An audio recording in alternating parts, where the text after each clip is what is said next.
कैसे ईवीएम में बीजेपी वाले बटन पर लगा दी गई परफ्यूम, कैसे एक बहुत बड़ा भंडाफोड़ हो गया और कैसे काउंटिंग सेंटर के बाहर टीएमसी और बीजेपी के कार्यकर्ता ऐसी झड़प हुई दोनों की कि वहां पर लाठीचार्ज करना पड़ गया।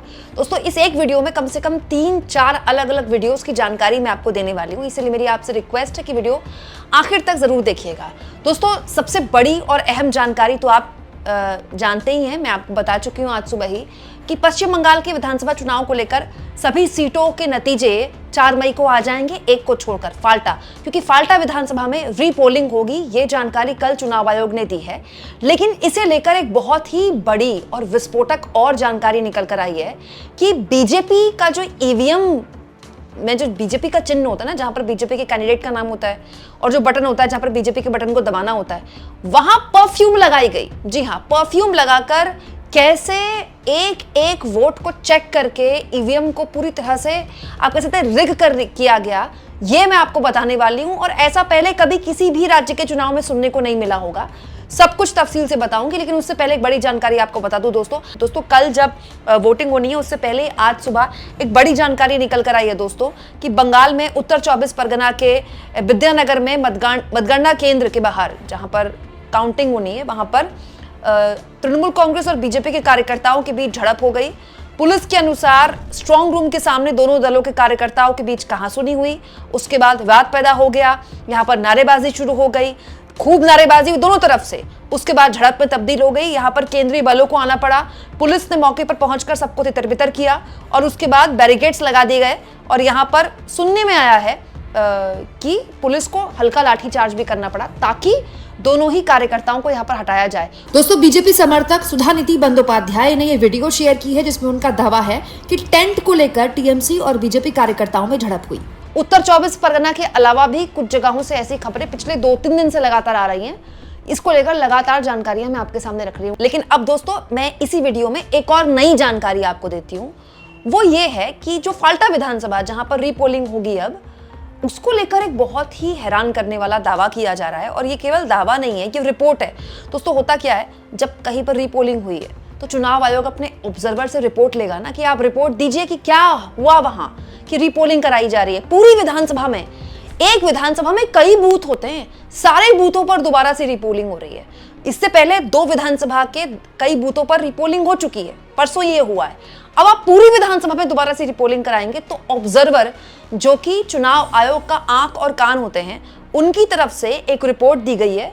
और दोस्तों, इस रिपोर्ट में कहा गया है कि ब्लैक मास्किंग टेप लगाकर बटन को छुपाया, बूथ के अंदर पार्टी कार्यकर्ताओं की मौजूदगी और वीडियो फुटेज गायब होने से ये सब कुछ इशारा देते हैं कि फाल्टा की विधानसभा में अलग अलग बूथों में एक तरह से गड़बड़ की गई।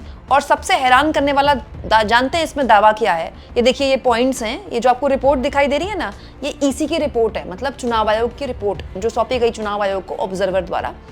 उनकी तरफ से कहा गया है दोस्तों कि फाल्टा विधानसभा के कई पोलिंग स्टेशन में ईवीएम के बैलेट यूनिट के बटन पर परफ्यूम लगाई गई। इसका मकसद यह था कि जिस बटन को दबाएं उसकी उंगली पर सुगंध लग जाए और बाद में उसकी पहचान की जा सके। मतलब कुछ बटन्स में ईवीएम के, ये चुनाव आयोग को जो रिपोर्ट सौंपी गई है उसमें बताया गया है, परफ्यूम लगा दी गई। अब होगा क्या, अगर हाइपोथेटिकली मैं आपको बता रही हूं, इस रिपोर्ट में नहीं लिखा है ये, लेकिन जैसे अगर समझ लीजिए कि बीजेपी के बटन के आगे परफ्यूम लगा दी, तो जो भी लोग बीजेपी का बटन दबाएंगे, बाहर उनकी अंगूठी की या उंगली की जांच हो सकती है। अगर उनकी उंगली में वही खुशबू आ रही है, मतलब इन्होंने बीजेपी का बटन दबाया। अब यहां पर ये नहीं लिखा है कि बीजेपी के नाम के आगे लगाया कि टीएमसी के नाम के आगे लगाया, लेकिन इसके जरिए उन लोगों की पहचान की जा सकती है कि इन्होंने इसको वोट दिया है कि उसको वोट दिया है। आगे कहा गया, कई बूथों पर बटन पर ब्लैक मास्किंग टेप चिपका दिया गया था। इससे मतदाता अपनी पहचान का उम्मीदवार चुन ही नहीं पाते। ये सीधे तौर पर मतदान की स्वतंत्रता को प्रभावित करने वाली कार्रवाई है। ऐसी वीडियो तो अमित मालवीय ने शेयर भी की थी, जिसमें बीजेपी के जो उम्मीदवार, जहां पर उनका पूरा ब्यौरा था और जहां पर उनको बटन था उनका, उसको ही छुपा दिया गया टेप से। ना बजेगा बांस, ना बजेगी बांसुरी। हालांकि एक ही पोलिंग बूथ का था, लेकिन ऐसे बहुत से पोलिंग बूथ हो सकते हैं। अब ये कहा जा रहा है कि ये टेप लगाया गया कि अगर कोई चाहता है कि वो फलानी पार्टी के फलाने उम्मीदवार को वोट करे, वो होगा ही नहीं। जब ईवीएम में उसका नाम ही नहीं होगा, उसका सिंबल ही नहीं होगा, बटन ही नहीं होगा, तो फिर वोट कैसे जाएगा। दोस्तों इसमें कहा गया है कि कुल 60 पोलिंग स्टेशन यानी करीब 21% बूथ प्रभावित थे। इन 285 बूथों पर लगभग 53,967 मतदाताओं ने वोट डाले थे। जाहिर सी बात है दोस्तों, जब इतने बड़े स्तर पर बूथ प्रभावित थे और 50,000 से ऊपर लोगों ने वहां मतदान किया था, तो फिर वहां तो पोलिंग कैंसिल होनी ही थी। दोस्तों यहां पर एक ही व्यक्ति द्वारा कई बार मतदान करने और वोटिंग कंपार्टमेंट के अंदर एक साथ 2-3 लोगों के मौजूद रहने की घटनाएं भी दर्ज हैं। ठीक है, इसके अलावा सबूतों के साथ छेड़छाड़ की गड़बड़ियों की बात भी की गई है और यह भी कहा है कि एक्शन टेकन रिपोर्ट ATR जमीनी हकीकत से मेल नहीं खाती है। तो दोस्तों ये पश्चिम बंगाल में हुआ, जिसके बाद रीपोलिंग हो गई। खुशी है मुझे इस बात की, लेकिन इस तरह की शिकायतें विपक्ष अलग अलग राज्यों में करता रहा है, खास तौर पर एक आदमी के कई बार वोट डालने की। आपको याद होगा दोस्तों, बिहार चुनाव में तो आज तक के रिपोर्टर ने ऑन रिकॉर्ड ये अपने प्रोग्राम में बात बोली थी, डिजिटल के प्रोग्राम में, कि उन्हें एक व्यक्ति मिला था जिसने पीपल के पत्ते से, वो जो निशान होता है ना उंगली में लगता है, उसको मिटाया और फिर दोबारा वोट करने गया। और ये बात आज तक के रिपोर्टर ने अपने डिजिटल प्लेटफॉर्म में ऑफिशियल ये बात बोली है।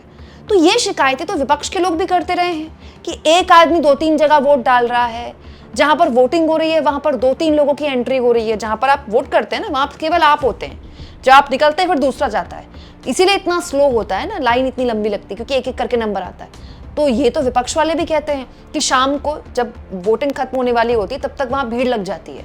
ये विपक्ष वाले भी कहते हैं कि वहां जो अधिकारी हैं वो किसी भी तरह से प्रभावित करने की कोशिश कर रहे हैं, और ये तो खूब कहते हैं कि एक आदमी 2-3 बार वोट डाल रहा है। तो तब इस तरह की तुरंत एक्शन क्यों नहीं होता? होना चाहिए ना। हर वोट इंपॉर्टेंट है, हर राज्य इंपॉर्टेंट है, हर सीट इंपॉर्टेंट है। फाल्टा विधानसभा में अगर दोबारा से चुनाव करवाए जा रहे हैं तो ठीक है, अगर चुनाव आयोग को रिपोर्ट मिली है कि गलत तरीके से मतदान हुआ है यहाँ, लेकिन उससे बड़ा सवाल, सारे अधिकारी तो चुनाव की ड्यूटी कर रहे हैं ना, तो फिर चुनाव आयोग की कहां कमी रह गई भाई?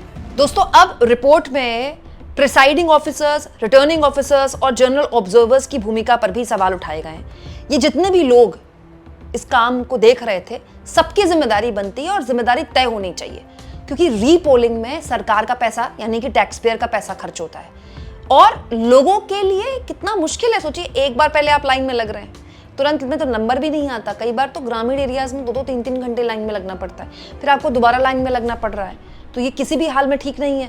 कल को दूसरी पार्टी आरोप लगा सकती है कि नहीं, दूसरी बार जो मतदान हुआ उसमें पारदर्शिता नहीं थी।